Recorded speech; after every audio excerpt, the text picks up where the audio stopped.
Bom dia, boa tarde, boa noite a todos vocês que acompanham o canal Valença Histórias. Não se esqueçam de curtir o vídeo, de se inscreverem se não estão inscritos ainda, de compartilharem os vídeos que temos postado aqui, acionar o sininho das notificações para ficarem por dentro de todas as novidades que colocamos aqui. Vamos fazer um pequeno exercício mental. Imaginem vocês que alguém invada a sua casa, ou, ponto mais moderno, invada uma página que você tem na sua rede social e ali destrua, por causa da sua casa, álbuns, fotografias, lembranças que você tinha de parentes, seus avós, bisavós, ou da sua rede social, que delete todas as imagens e vídeos que você tem guardado de viagens, de passeios, de momentos com a sua família. Que destrua, com isso, parte da sua memória. Obviamente que a pessoa não vai ficar satisfeita, não vai ficar feliz. E é exatamente isso que nós temos visto muito por esse país afora. E Valença não é uma exceção em relação à memória coletiva que muitos chamam de história. Então, vamos refletir um pouco a respeito exatamente da destruição do nosso patrimônio e da sua importância para a vida de um povo, como fator de identidade desse mesmo povo. Salve a graça de quem sente quanto é grande o Criador, o que só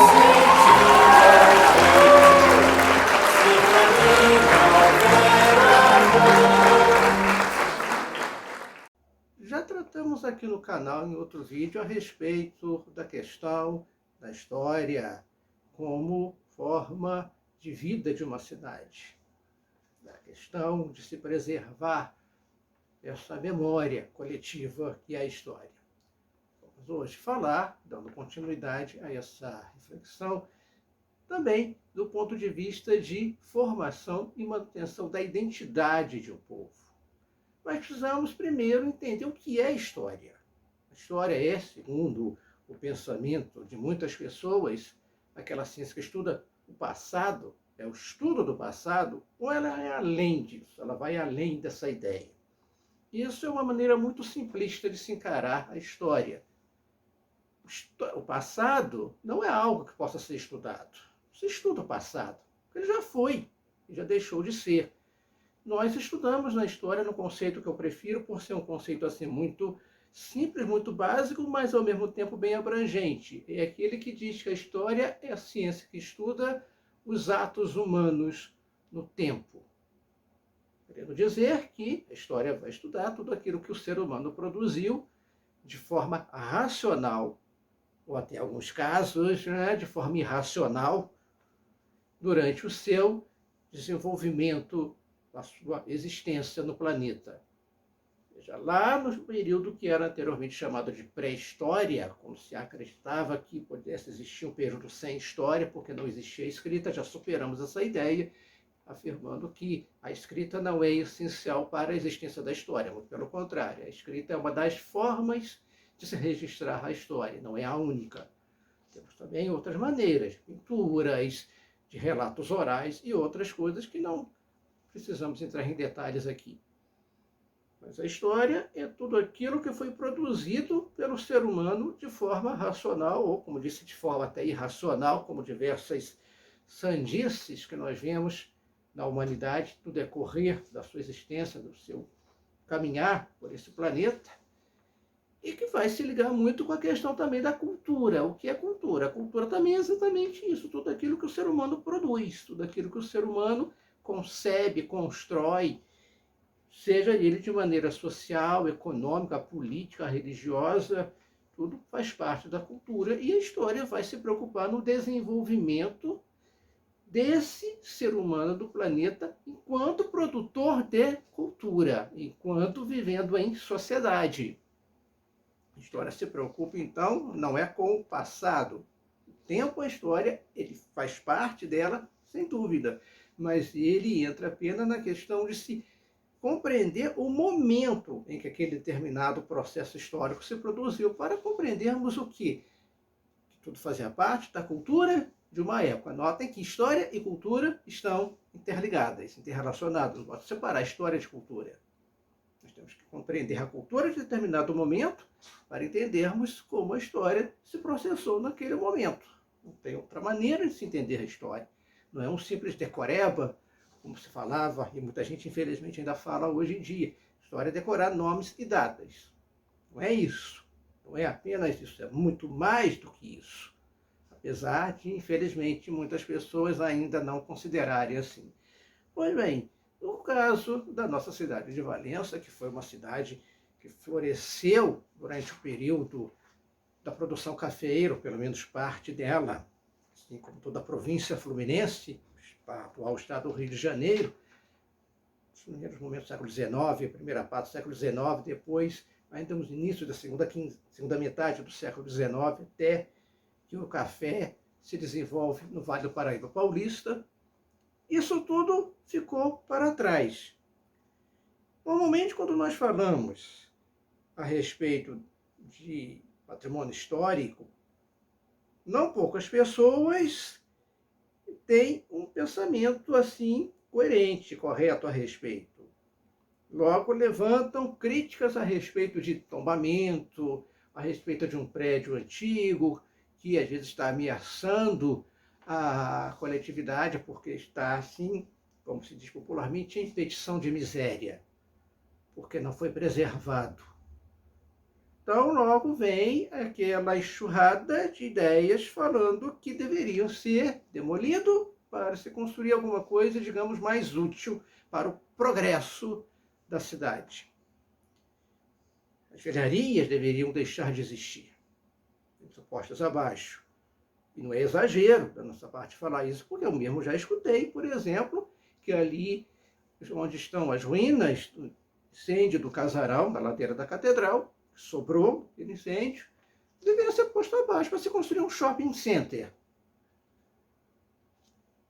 Não sei para vender para quem, mas foi a ideia que uma pessoa, já há muitos anos, me falou que deveria ser feito isso. Não se pretende, obviamente, impedir o crescimento tecnológico, o desenvolvimento da cidade, o progresso da cidade, arquitetônico, científico, é óbvio, de um povo, quando nós falamos em preservação.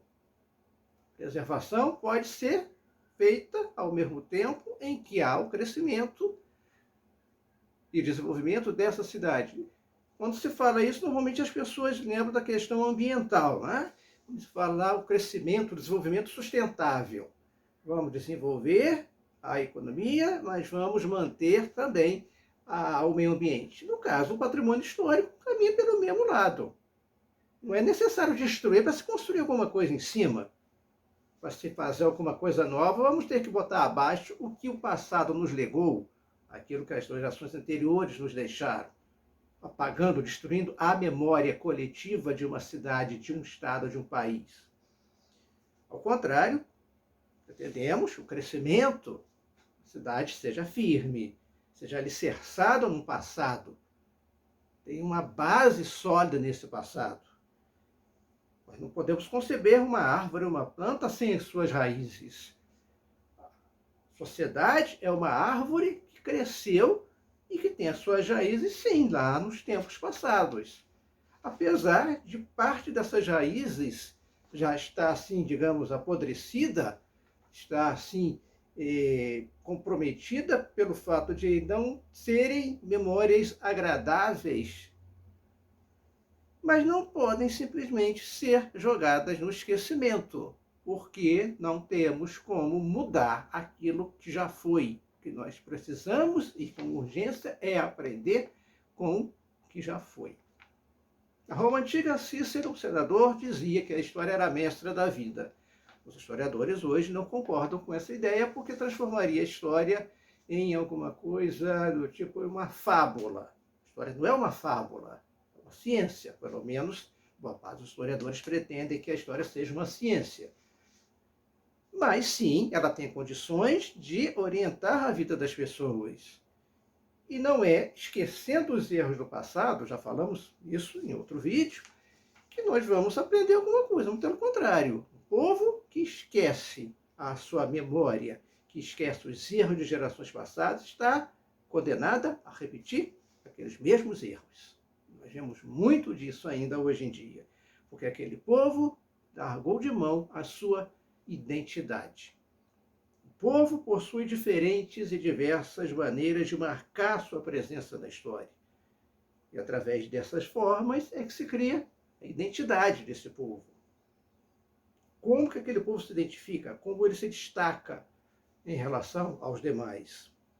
Suas características básicas, as suas ligações com o passado histórico, são uma das formas que contribuem exatamente para isso. Então, como eu disse no início, qualquer família guarda as suas ditas reminiscências, se é que alguém ainda usa essa palavra, as suas lembranças, sua memória de gerações anteriores, seja num álbum tradicional, seja numa página de uma rede social qualquer. Temos várias disso. Mesmo esses fatos desagradáveis, nós não podemos, como disse, esquecer. No entanto, nós não podemos ficar presos às memórias do passado. Por exemplo, falando que Valença, no século XIX, foi uma cidade assim importantíssima durante o Império pela produção cafeeira. E daí? Isso vai nos levar aonde? Isso não nos leva a lugar nenhum. Ficamos apenas num saudosismo barato.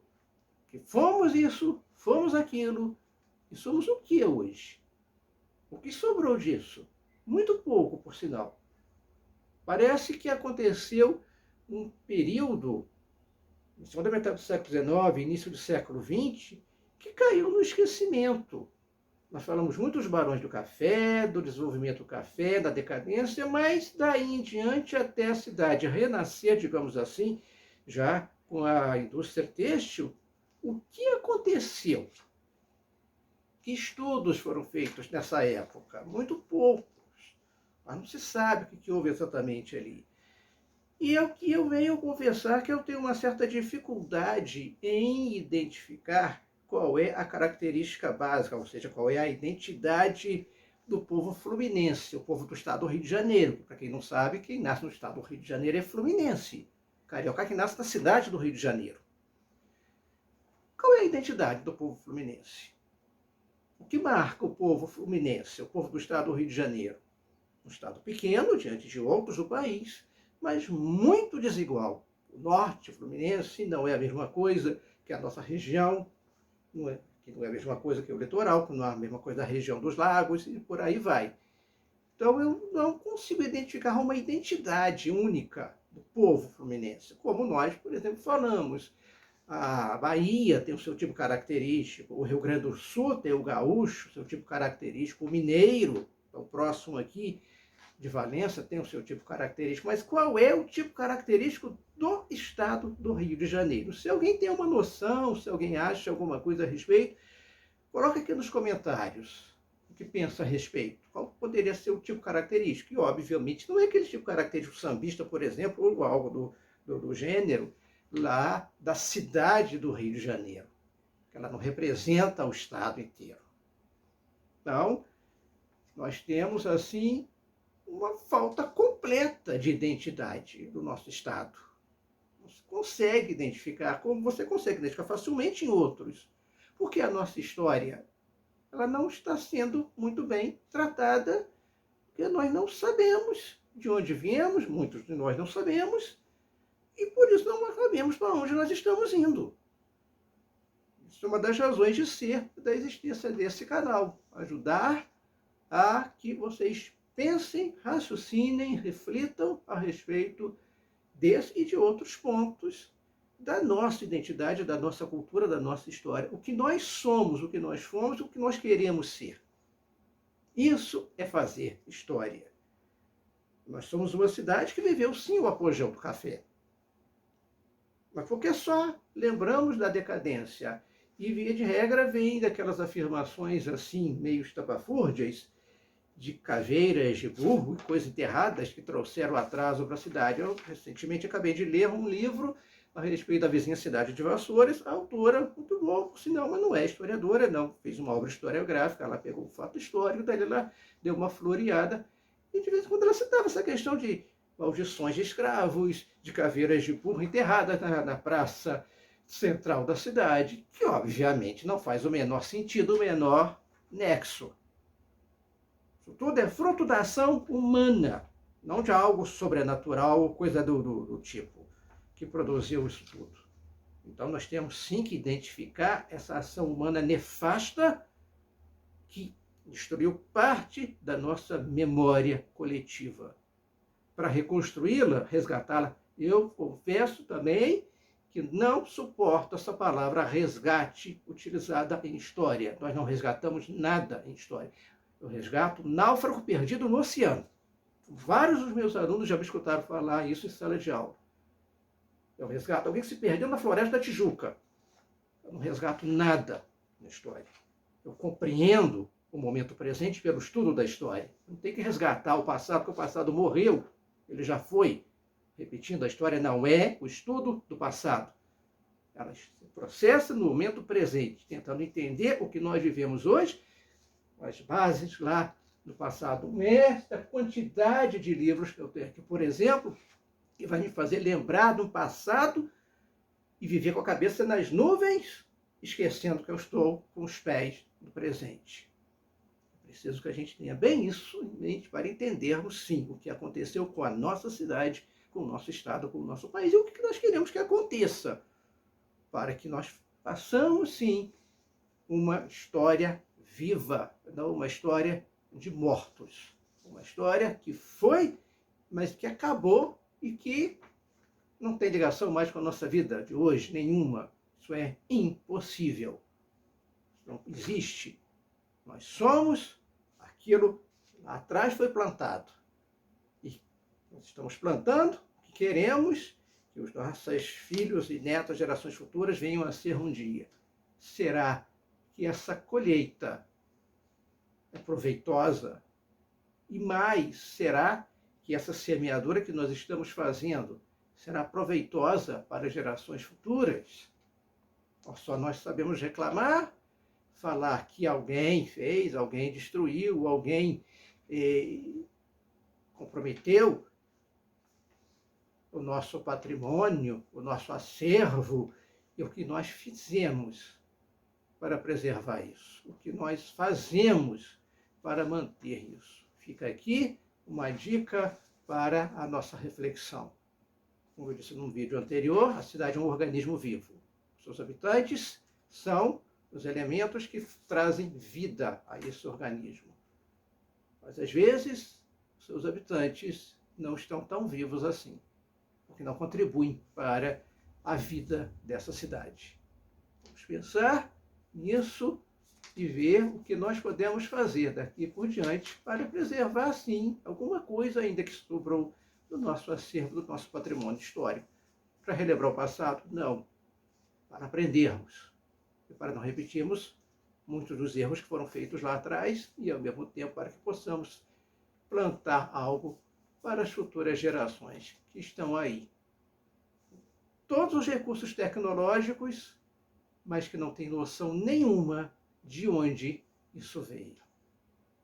Vocês gostaram desse vídeo? Não se esqueçam de curtir o canal, de curtir o vídeo, de se inscreverem, de compartilharem e até o nosso próximo vídeo.